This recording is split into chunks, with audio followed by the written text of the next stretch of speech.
All right, welcome to the Homeschool Podcast, guys. Thanks for tuning in.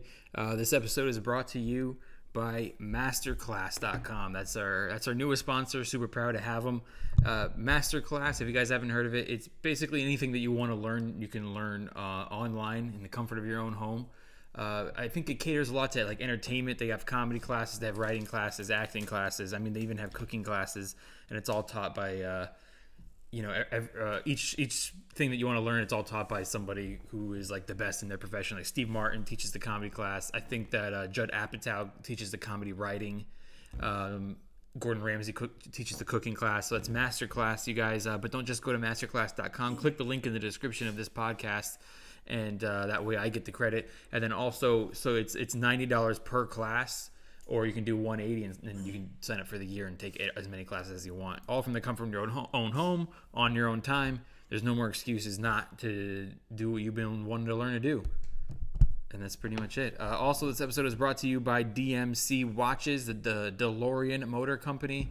If you remember the DeLorean from the 1980s, Yeah, Back to the Future. That's right. They make watches now. So DMC Watch. Go to dmcwatch.com or better yet, click the link in the description to get 15% off your very own DeLorean Motor Company watch, and you get 15% off, and then I get the credit for that too. So it fucking works.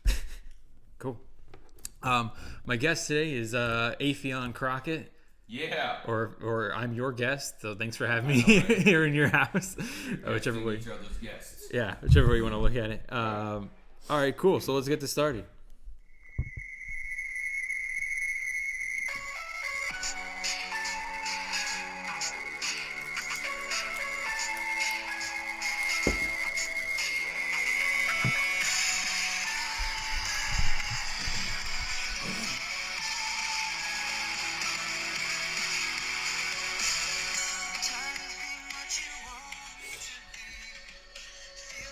All right, cool. Yeah, thanks for having me over, man. I've been wanting to have you on for a while, so I'm glad we worked it out. A lot of DMs and back and forth messages. Yeah. Yeah, this is a cool spot. I like that you're just hiding out over here, bro. Yeah. We won't name the location. But no, I'm not gonna do that. We're in the cut. Yeah. Do you? I mean, you like just kind of being away from all the Hollywood and. I love it. Yeah. I mean, I love LA, right? But I don't love the energy of Hollywood. Like, I'm not a clubber. I'm not a. Yeah, I'm not either. I'm not a bottle service dude. I'm not a VIP section dude. I'm a dancer originally, so I love clubs where actually about people dancing to good music and just vibing out together. That's way more so my vibe. So I love being away from the hustle and bustle. Rather than all that drama. Yeah. Did you hear that story about Drake and I forget who else it was? I think it was like another rapper or something. They're in the club and they had this one dude beat up because he was going to one of the waitresses works there and that was his girlfriend. He was going to visit her or something, and I guess they were getting jealous. They exchanged words. Story, no. This guy's suing Drake because he's like his bodyguards beat me up and all this shit. Oh, wow. Yeah, like the drama like that is right. Yeah, That's not the type of nightclub you want. Well, why do you? Because I feel like I'm like that too. Like bottle service and all that shit, bro. I've never been that guy. Drink. Oh, you do not? Nah, I've never drank in my life. So bottle service, and then bottles are mad expensive. So to see motherfuckers going through the club with sparklers and girls and shit holding up the bottles is like what?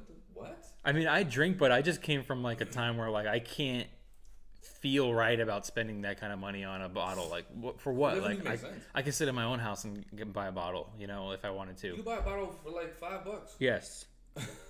Of some cheap shit, but yeah, you can. But I mean, if I wanted to get Grey Goose, I can go down. I know the market in my neighborhood who has it for like $19. That they're bringing to each table is actually good shit. Yeah, it's expensive, but it doesn't mean it's good. Mm-hmm. So I don't fucking know. Who am I? Why do you? So I knew you started as a dancer. So where's your background from? Like, is your family like someone that they wouldn't buy into shit like that? Buy into what? Like just the glamour and spending unnecessary money on like bottle services and stuff like that. Oh, I mean, yeah, we were broke. I mean, yeah. That's what I was, a we nice way of asking. Were you guys poor? Oh yeah, we were poor as fuck. Yeah. We were a broke military family, Mm-hmm. And the military family, that's where I learned my sense of community because everyone in the military housing knows each other.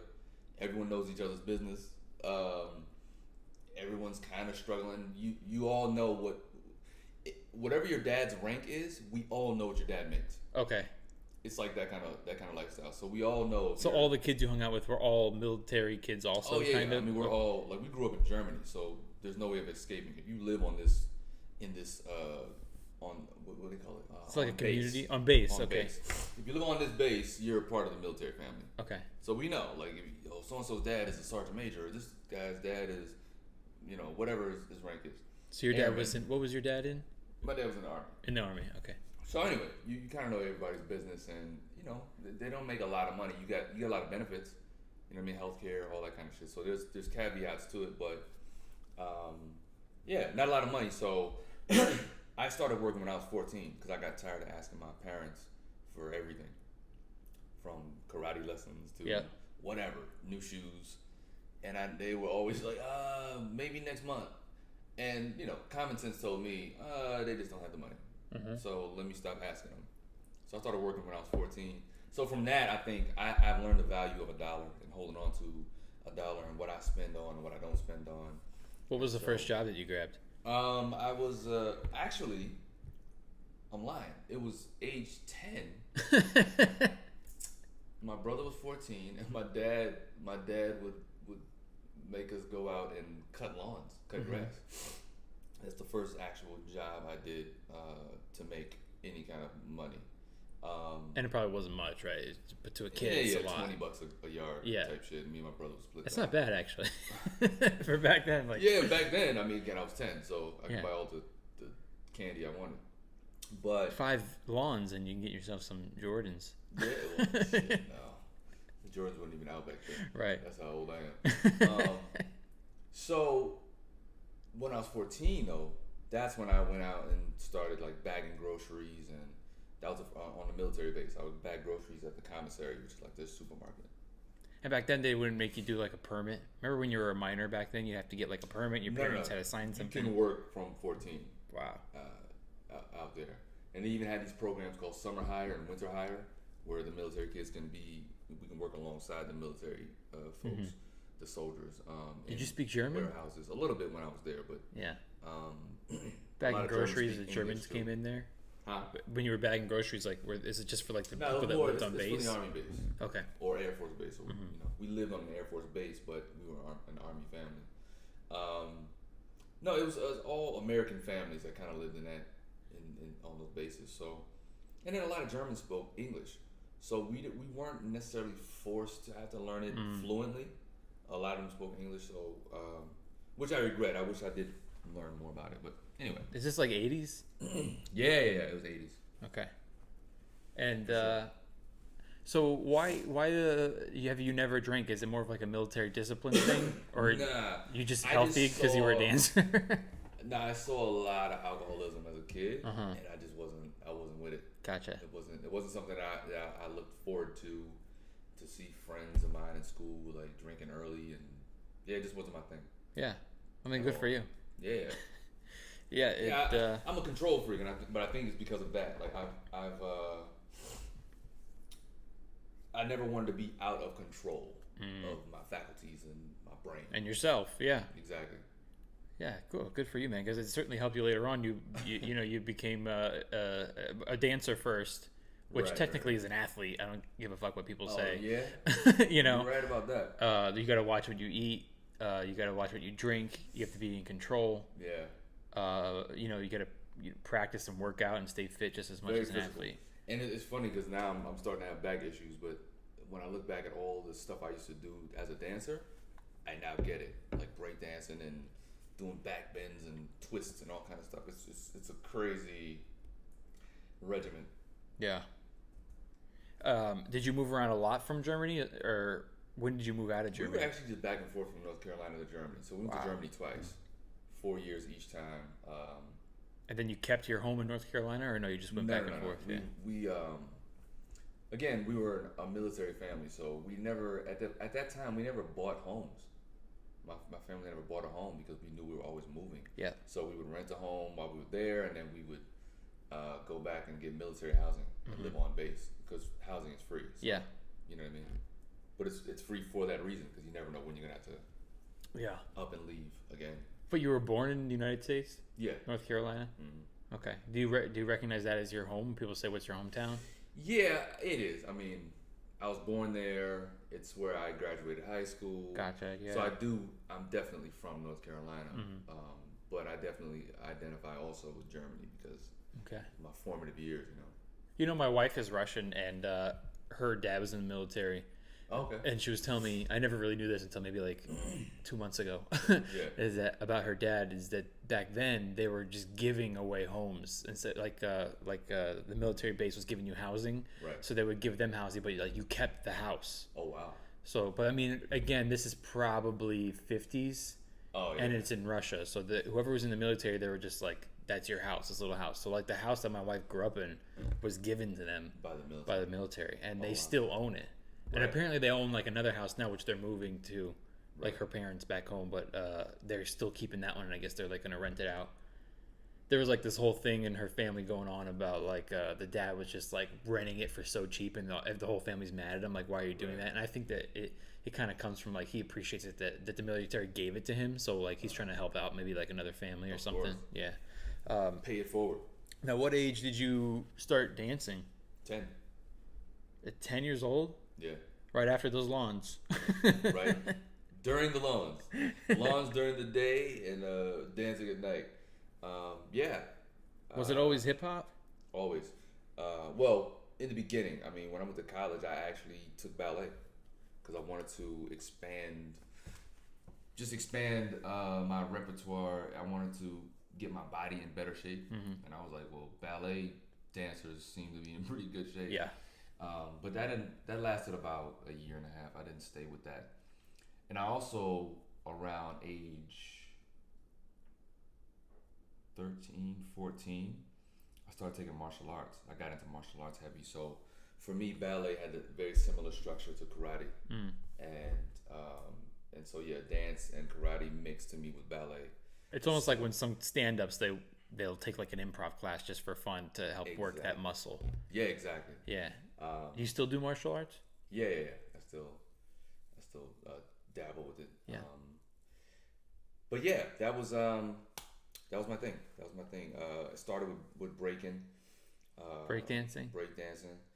To the layman. to the layman. Layman ears. Yeah, I started breaking, and that was my like hip hop. I immersed myself into hip hop when me and my brother would see it on TV and shit, and we just started doing talent shows and practicing all the time in my mom's garage and my dad's garage and front yard, all kind of shit. Parents completely supportive of it, just like he wants to dance, let him dance. They drove us to every talent show. Nice. We used to win all kind of talent shows, and they definitely got a kick out of seeing us perform and win and people screaming for us and shit. Yeah, man. I mean, I came from a poor family, not military or anything like that. Just and my parents, I was the same way. I worked young. I did do like mowing lawns in the neighborhood and stuff like that at a young age, and then eventually, I also did dog walking in the neighborhood. Maybe I was a little older, like 13 by that point. And then I didn't go to college, and then around 18. I just started working, even more, just like actual, like real, I can get like a real job now that I'm 18. I worked in like retail, sales, everything that you can possibly imagine. And that's like since 14, since like 11, I've loved stand up, and I didn't really think that I would ever do it. And then around 18, when I started working, I started like think that I was going to do it. Right. And I used to even like already be living the lie that I was doing it. Mm-hmm. Like, you ever like say something so much because you believe, like you want to believe it? You have to. You have to speak it into existence. I used to tell people I was a comic before I was. Yeah. Which like now as a comic, when people do that, I go like, you ain't no comic, shut the fuck up. You know what I mean? But like I had to do it. And then I would even use it to get out of work sometimes. They'd be like, why can't you come to work? I'm like, I got a show. And they're like, when are we going to get invited to one of these shows? So I think that kind of like forced me to start. You were actually saying, I'm doing this shit. Yes. Without actually doing it yet. And then I became a comic. I got on stage for the first time when I was 20. Okay. Yeah, and I just turned 30 the other day. So I'm coming this February. I'll be at 10 years of doing stand up. When's your birthday? July 25th. Oh, you're a Leo too. Yeah. Oh, nice. When's yours? August 12th. Okay, cool. We just passed it. Yeah. A couple weeks ago. So was it dancing, acting, stand up? No. Dancing, stand up. Really? Yeah. And then acting. Yeah, acting was accidental actually. Really? Yeah. I always, because I didn't grow up in Hollywood, I didn't know. So to me, the term actor meant the blue collar minimum wage version of what a celebrity was. If that makes sense. Yeah, totally. Like actor meant soap opera to me. Yeah. Again, I didn't have any context, right? So when I first got into doing stand up, and this was, the Def Comedy Jam era, and you have celebrities from stand up, from Chris Rock to Steve Harvey, Bernie Mac, Chris Tucker, like the list goes on. Martin Lawrence, Eddie Murphy. So in my mind, these guys are celebrities. I don't, even though they've acted, I don't look at them as actors. I looked at soap operas as like, oh, those are actors. It's like actor is a regular thing, and then there's celebrity. You looked at it like work. I did. So I always was like, oh no, I don't want to be an actor, but I want to be in movies. Okay. Like I had it all, the definition fucked up. Yeah. But that was my, and I'm scrolling because I want to show you something based on something you just said. So I got into stand up, and I wanted to pursue that, and I wanted to, be like those guys that I emulate, like Martin, even like Jim Carrey, the whole In Living Color regime. I love characters. I love sketch. I always did voices. Do you like Tucker? Chris Tucker?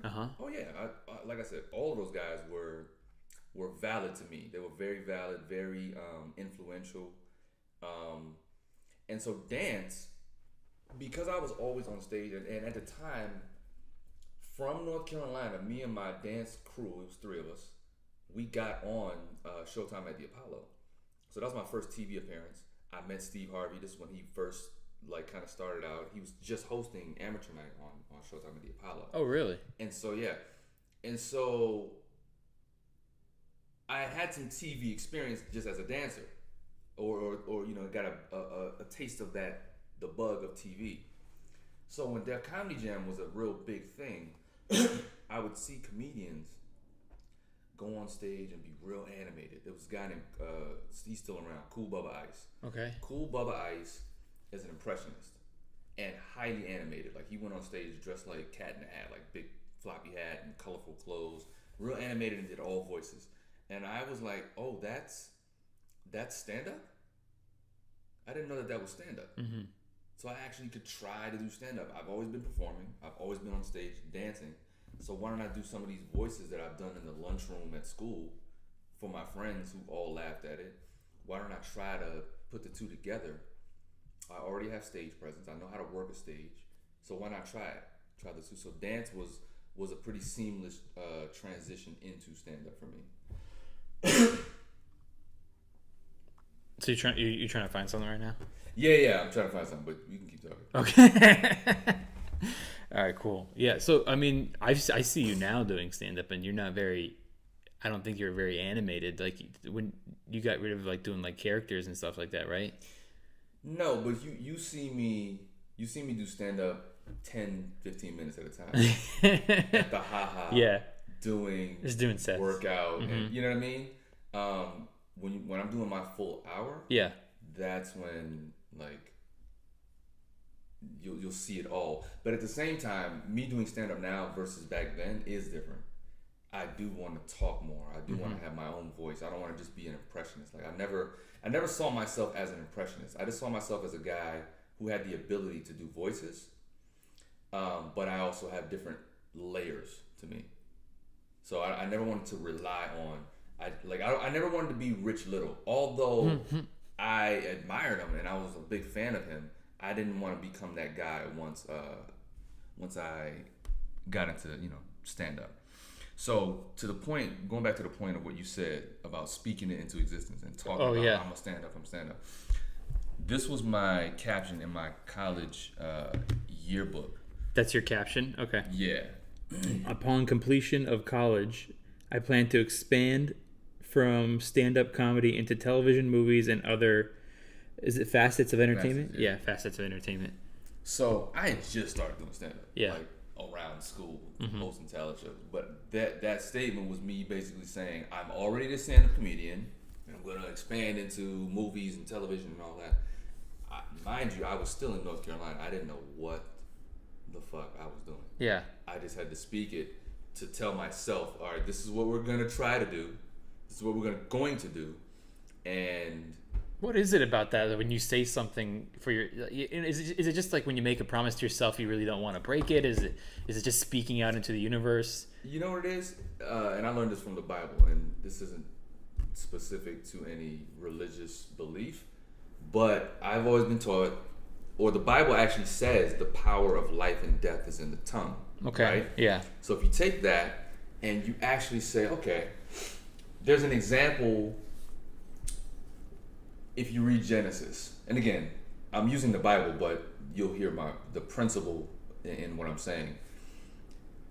Even in the example, right? If you take the Bible as literal, or if you take it as a parable, or as metaphoric, whatever, when God created the earth, He spoke it into existence.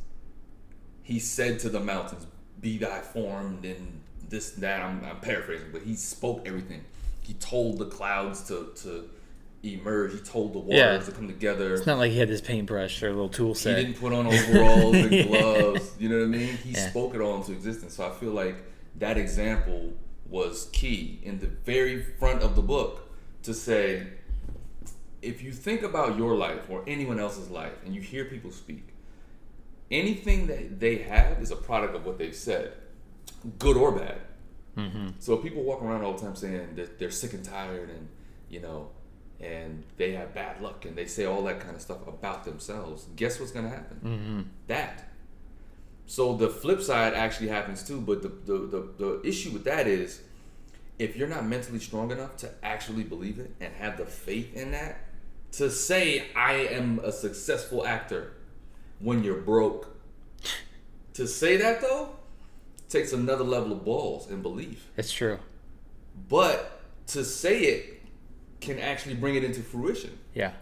So it's really that we are all the product of what we say. Whatever we speak happens.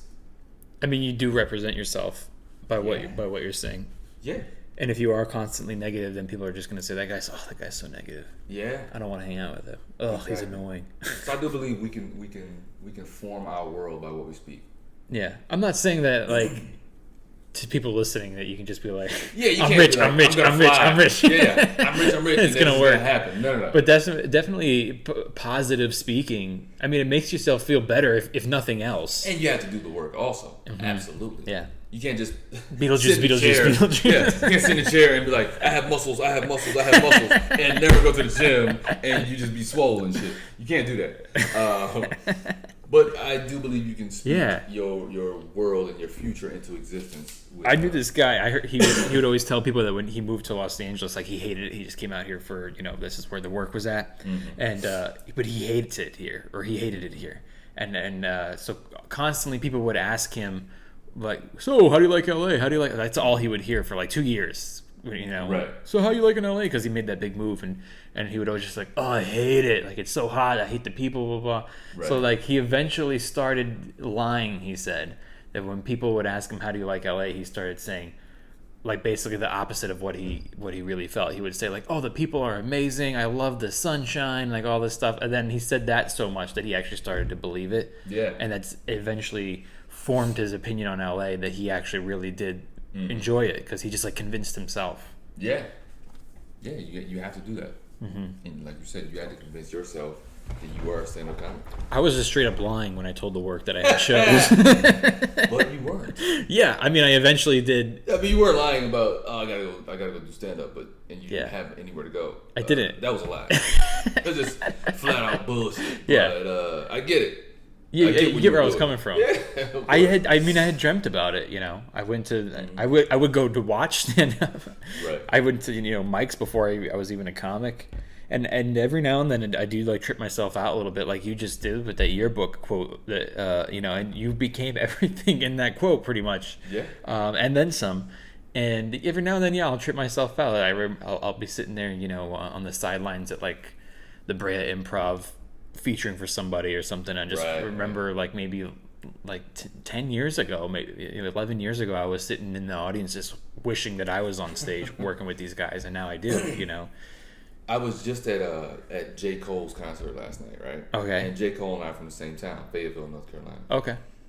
And to watch him on stage at the Staples Center of all places, right? Knowing where he's from, like my town is real specific. Like not a lot of people make it out of there, and to see this man commanding the entire fucking arena, it was that part alone was mind blowing.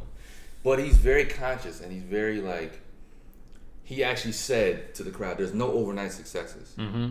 He said, "If you got everything you were dreaming about today, it would not be the same. You wouldn't appreciate it. You would probably lose it." He said, "Because if you go from 0 to 100 overnight, you miss level 13. Yeah. You miss level 27, 53. So what you're describing is now that you're featuring for people, you can remember. Like you may see in your mind, you're like, all right, I'm finally at level 15 or 17. I remember when I was at 0, when I just sat in the crowd and was wishing to be able to have the opportunity to be on stage. Now you're fucking doing it. Mm-hmm. So you can't skip levels. You shouldn't, or you should. You can't. Yeah, you shouldn't. You should appreciate every step of the way. And if you go from 0 to 100, if you have 100, you're not gonna have the fortitude to maintain 100 because you missed a lot of shit. Yeah, totally. You missed a lot of knowledge on how to maintain 100. That's why you see people who like some of these reality stars. Mm-hmm. Remember Heidi and Spencer? Kind of, yeah. You say kind of now, but at the 4 time, or 5 years ago, they were on every fucking news story, every tabloid, every tabloid. John and Kate plus 8. Yeah. 0 to 100. Remember the guy on the internet who was like a radio voice? He was homeless and he had a radio voice, and the dude recorded him and put him on the internet. I don't really remember that. Yeah, I'll show you. But the point is, you have Antoine Dodson, the guy that was like, hide your kids, hide your wife. Oh, yeah. You know what I mean? All these people had instant celebrity off of a sensationalized video. Mm-hmm. And they tried to like keep it up a little bit and stay in the limelight, but it's based on nothing. Mm-hmm. Exactly. They're not going to be able to hold it. Not going to be able to hold it. Yet you see... There's going to be all these expectations on them. Yet you take a... Exactly. But yet you take a guy like, let's say Marlon Wayans. Yeah. Right? Like one of the big homies who came up in a family where, you know, most people would assume Keenan just gave him the job. He had to do some work to get it. And while he was there, him and Sean, they had to work for it, right? But to see Marlon now, right, because he had all of that training and he did every step of the way. Mm-hmm. He did movies like Sunset Park with Tupac and Requiem for a Dream, and then he also did Mo Money with his brother, and you know he's had a journey where he learned the craft. Mm-hmm.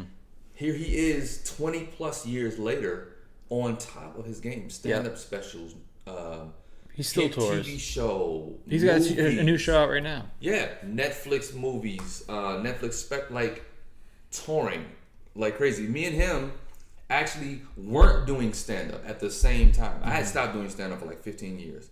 And during that time is when I started working with them. He wasn't doing stand-up. Sean was. Right. Me and Marlon had the same mindset about stand-up. We didn't like it. We were like, we just want to act. I just want to be a character. I just want to do this. But here we are now. We are both touring. We're both headlining. I came back to it. So I say all that to say, Marlon didn't have a 0 to 100. He walked the walk. Yeah. Same with me. No one gave me anything. His brothers wouldn't be doing him no favor by just handing it to him. No, but they all had to work for their own shit too. Exactly. You know what I mean? Yeah. So and they know that. They know that that's what it takes. But yeah, that back to what J. Cole was saying. You just can't go from 0 to 100 and get it all instantly because you won't appreciate it and it probably won't last. Mm-hmm. So that's when I have to use the reality show people as examples of that. That's like always great examples. Another great example right now is like the YouTube stars, I think. Some of them, yeah. Some of them actually have some talent. Good living though, and they do have some talent, yeah. And it was just the thing that needed to be discovered, you know. Right. But most of them, no, the majority of them have zero talent. Yeah, like, facts. Instagram stars. They just got like this little niche that went viral, and then And a lot of them turned to stand-up because now managers and agents are trying to think, how can we revenue money to keep live coming? Is the key. So let's go live, let's sell tickets. But once they're thrown up there, what are they going to do? You'll never go pay to see them twice. Right. You know? Right. I forget the kid's name. This one kid, this Asian kid that blew up from YouTube. He's got like a movie now. I forget the name. It's like coming out. I'd have to look it up. But that's just another example. Yeah, dude. And Joey Diaz, the guy I open for sometimes. Yeah. So I hear that a lot about him, and I always have to correct people's people. Not that they're saying anything bad about him, but they'll throw it out in conversation and be like, yeah, like his success was like overnight, and like it really was. It seemed like, even to him, it seemed like it was, because he told me how it happened. Like, his podcast just blew up one day. Like he did Rogan's podcast like a lot, and then one day he was doing like some spot in Hollywood at like not even one of the main clubs, like a little hole in the wall, just some spot. And they called him and they're like, are you coming or what? And he was like, yeah, what's the big deal? I'm not first. Like, who gives a shit? I'll be there when I be there, right? And they're like, you gotta get down here. There's like 120 people here all asking to see you. So it kind of really did the fame happen overnight, but it wasn't really overnight. I met Joey D. We were with the same agency when I first moved here in 98. Oh, really? Wow. So I've seen him working since then. That guy's been working. He started in 91. Exactly. So, yeah, again, I know his shit is not overnight, but the proof is in the pudding. The people that can last 10 years, 20 years, 30 years, it's not an accident that NWA's album came out 30 years ago. But, you look at certain artists that are still here. Snoop Dogg is not an accident. Yeah. You know what I mean? Yeah. Nas is not an accident. Jay-Z is not an accident. These guys, they came from an era where you had to really put in work and you had to be really good at what you do. So it's the same with anything, stand-up, acting. Angela Bassett is not an accident. Yeah. Denzel is not an accident, but there are some names that I can name, they'll come and but go. I won't, that got popular and got a quick movie here and there and then trickled away. Yeah. What happened to him? Exactly. And then you see him, and you go like, "Oh, I remember that guy." Or you never see him again. Yeah, totally. They blow away to the winds. Yeah, man. How's your stand-up been going?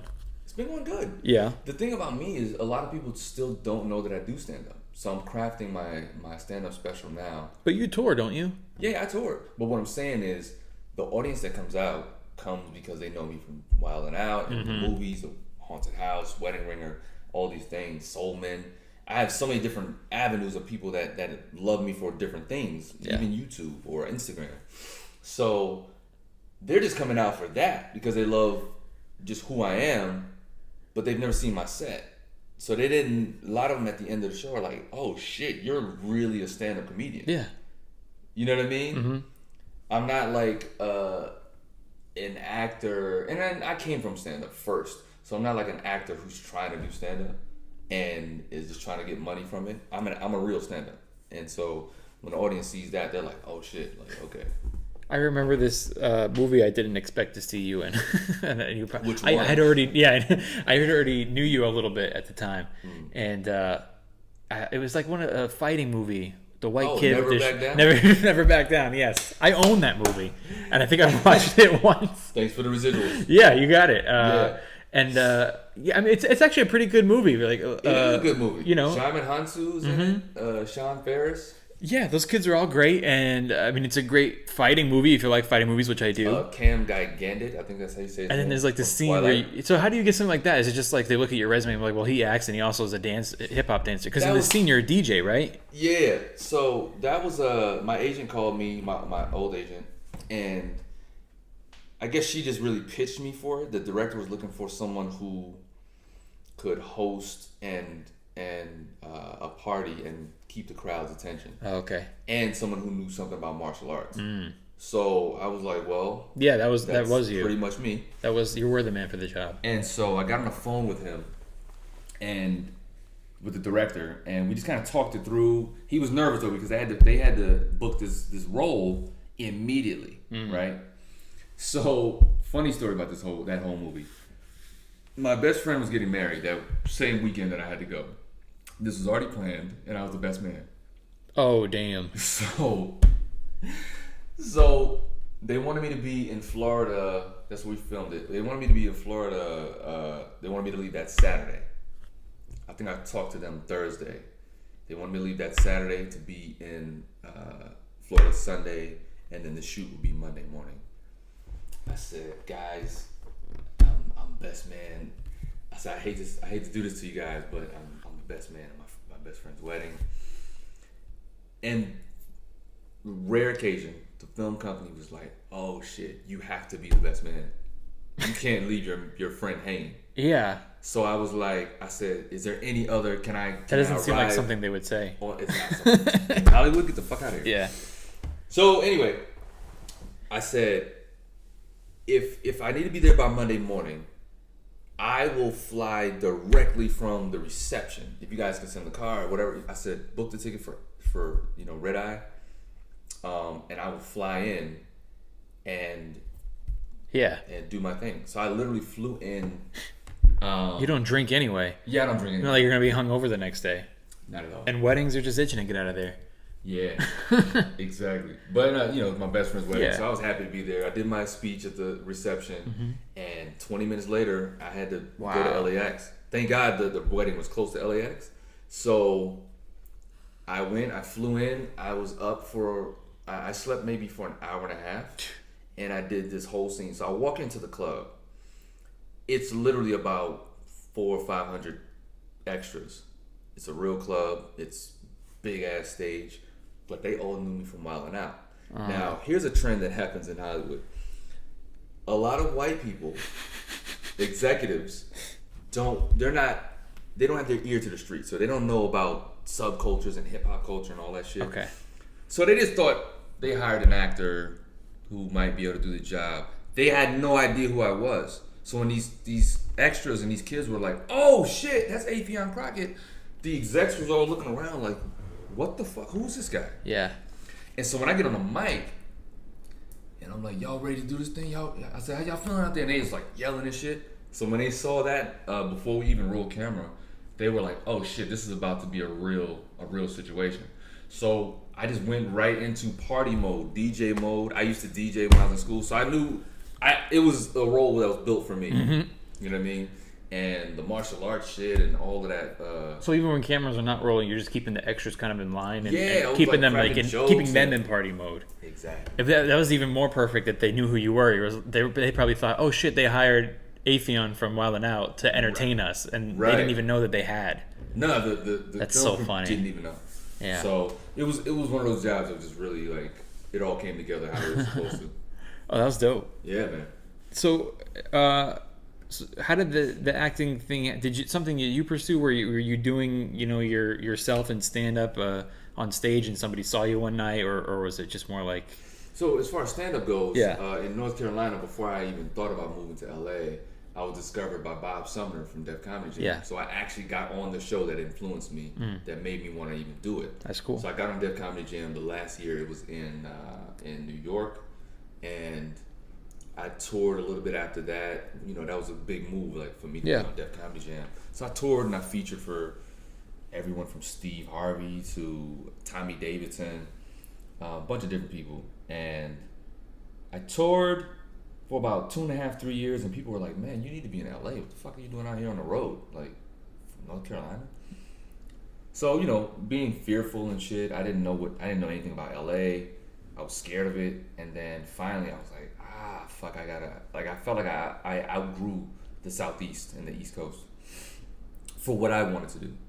I felt like the opportunity just wasn't there, so I drove to LA, and like I said, that's where I met Joey Diaz. We were at the same agency, and so acting came about really through that. Like I signed with this agency, and they just started sending me out on commercial auditions and sitcom auditions, and I just kind of learned it on the fly.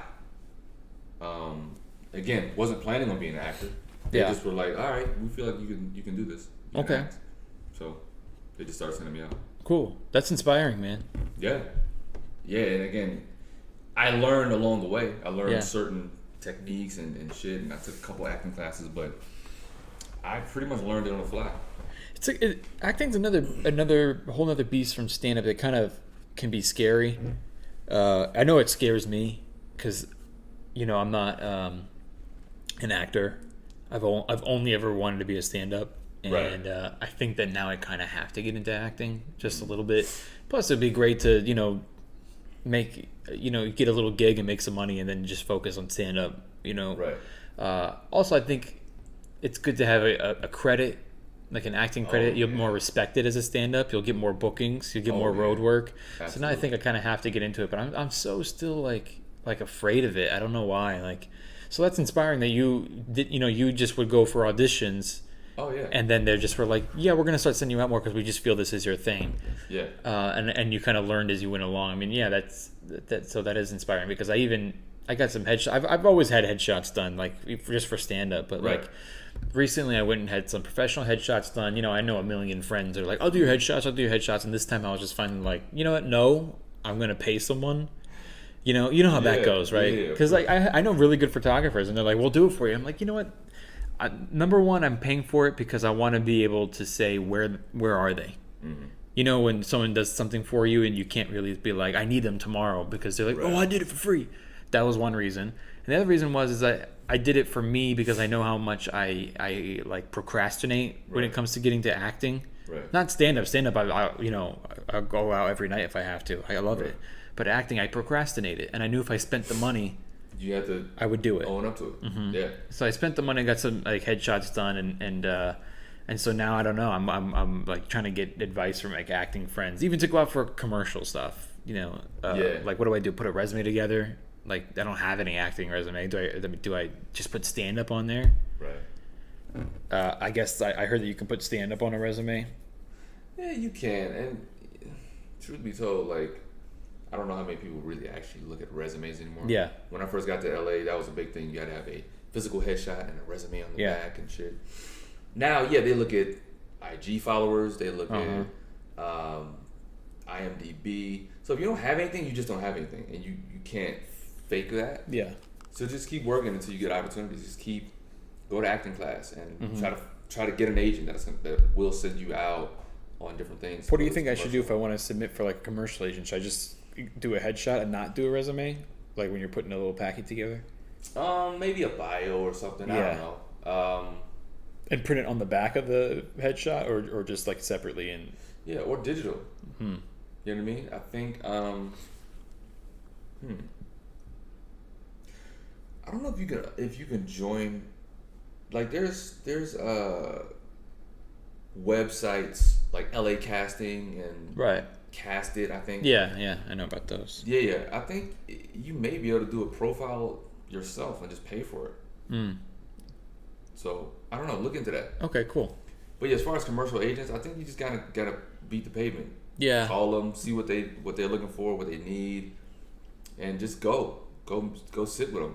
Yeah. Go meet. I think I'll do that. Yeah. Like I said, I procrastinate with things like that because I'm not. Just let them know like I'm a stand-up comedian. I'm Yeah. very good at improv because a lot of these commercial calls call for people who are really strong in comedy. Mm-hmm.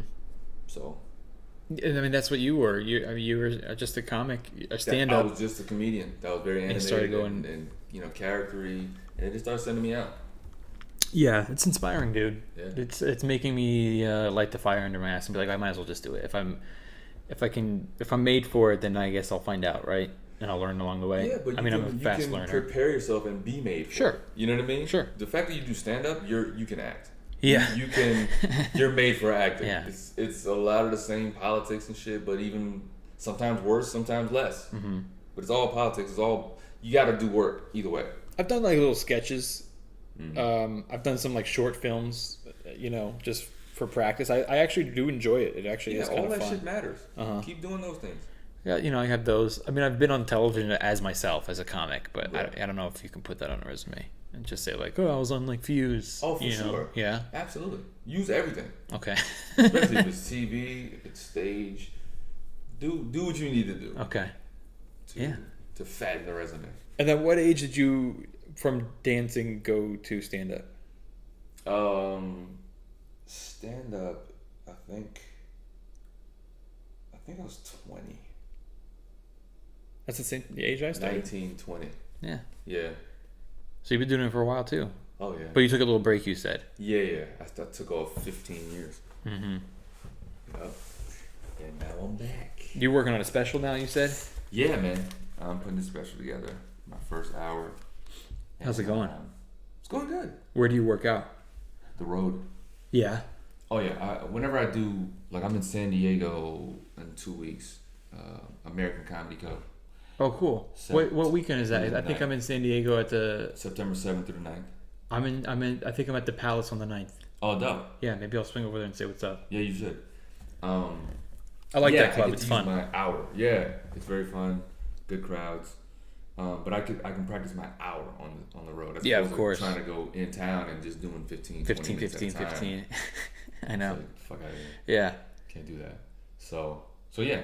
That's great, man. Are you excited to piece the whole hour together? Oh yeah. Because no one knows. Like I said, the masses don't know that I do stand up. So I want to introduce it in the form of a special and just really. Where are your goals that you want it to be? What do you want to do with it? I love HBO. Yeah. But Netflix is really becoming that hub also. But I feel like you can get lost in the shuffle on Netflix. I feel like that too. That's why I ask, actually. Huge name, and if they're not gonna put marketing dollars behind billboards and shit. I mean, by all means, take it if that's where it's going. You know what I mean? I'm not gonna say no to it. Yeah, exactly. Unless HBO. You know what I mean?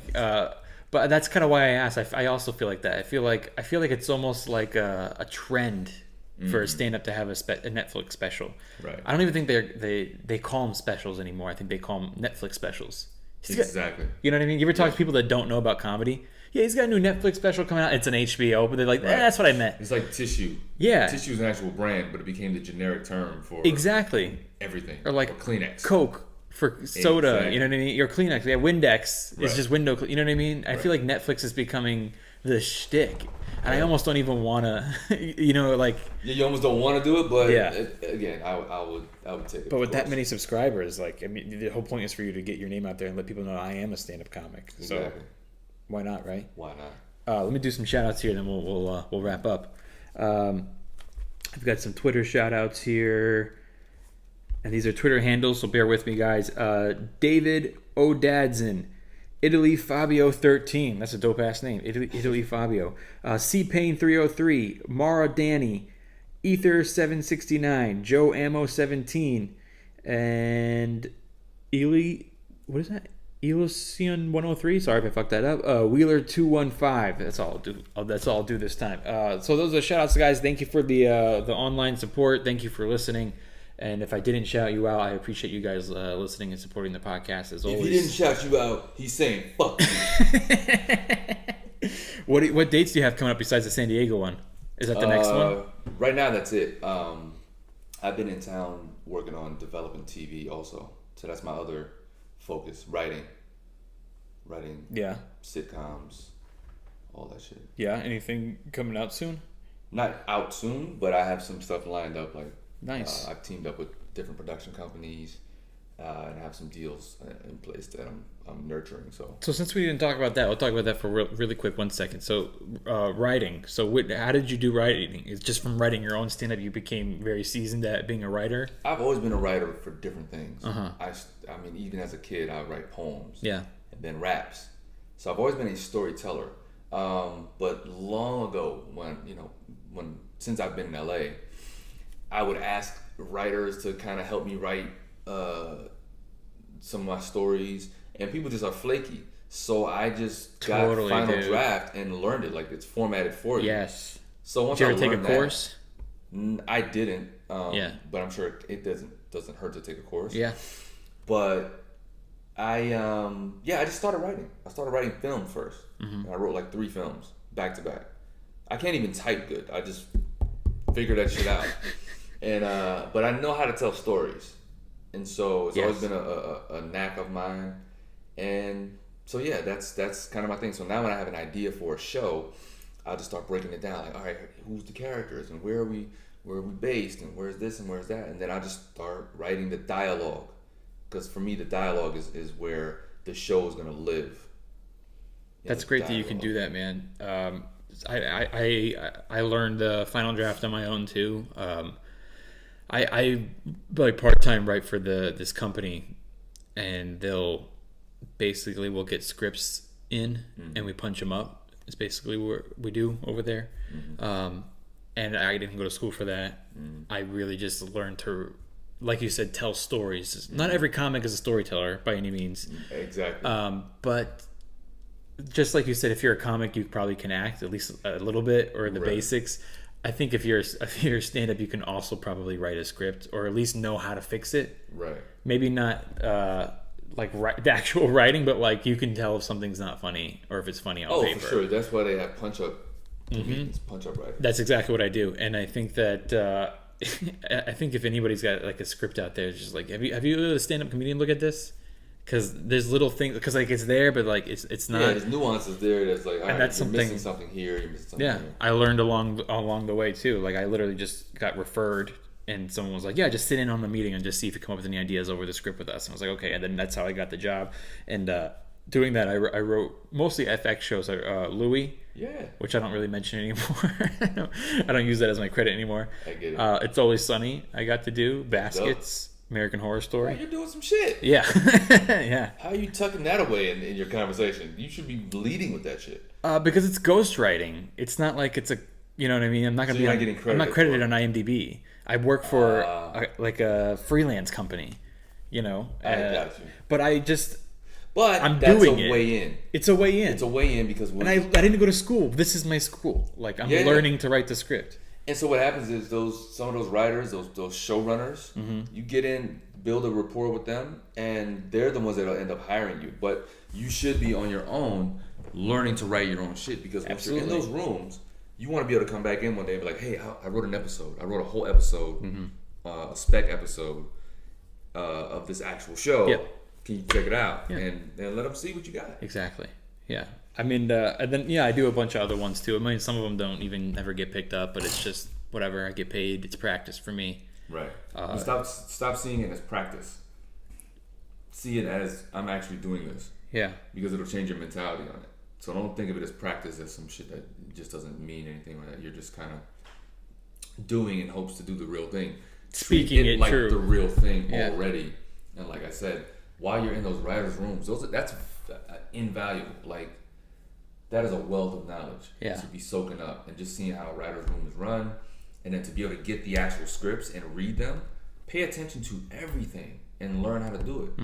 When you read those scripts, pay attention to the format, how often the direction is. Do they do direction in all caps? You know, how many lines each character has on average. Yeah. Because not everybody does it the same way, and then when you watch, every show is different. Look like what they're looking for right now. Every show is different. Yeah. So you need to be able to tailor it to what they're doing. But while you have their ear and you're in the room, take advantage of that shit. Yeah. Yeah, totally. Yeah. I guess you're right. I should stop looking at it as practice and just. No, you're in the room. Yeah. So, like you said, like you speak it truth. You speak what you want to have had happen. I don't know. It's almost just like how they say, like, dress for the job you want type of thing. Yeah. Because what ends up happening is you end up selling a show. And now you hire yourself. How do they word it in the Bible? They didn't say speak it true, but God. The power of life and death is in the tongue. Mm-hmm. You have whatever you speak. Yeah. Good or bad. I like that, bro. Yeah. Thank you. For sure. Thank God. Yeah. It wasn't me. No, I didn't make it up. Yeah. Well, it is inspiring, and I'm glad I talked to you. I'm glad I got to have you on the podcast. And if you guys are in the San Diego area, go see Affion at American Comedy Club the weekend of the 7th through 9th. Come on out. To San Diego.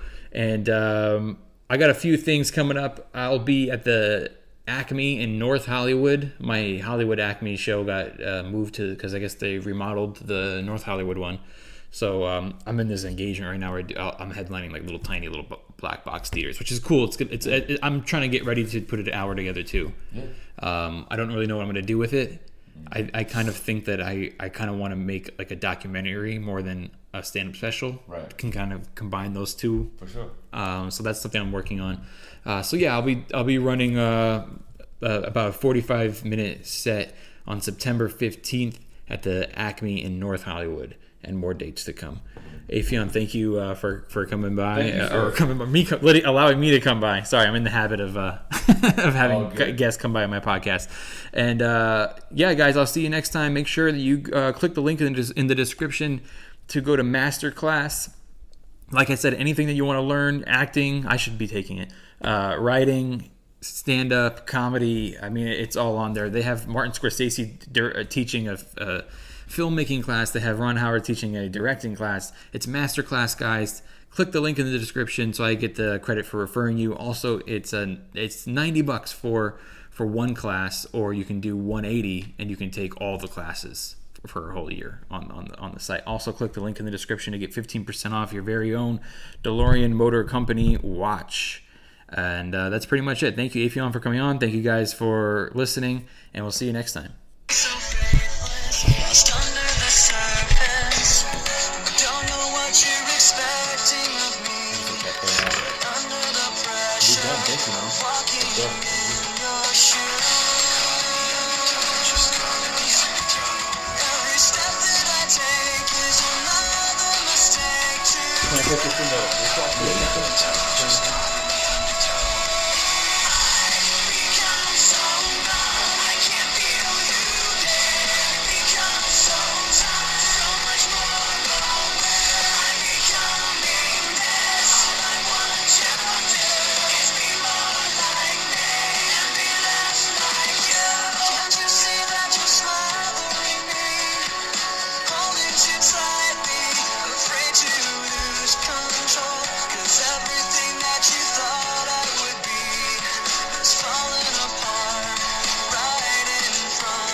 Gotta do it, man. Gotta do it.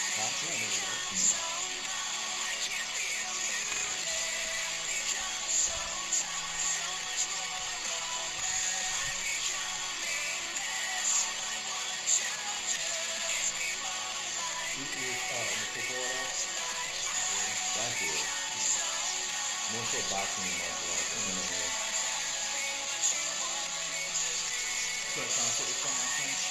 Yeah.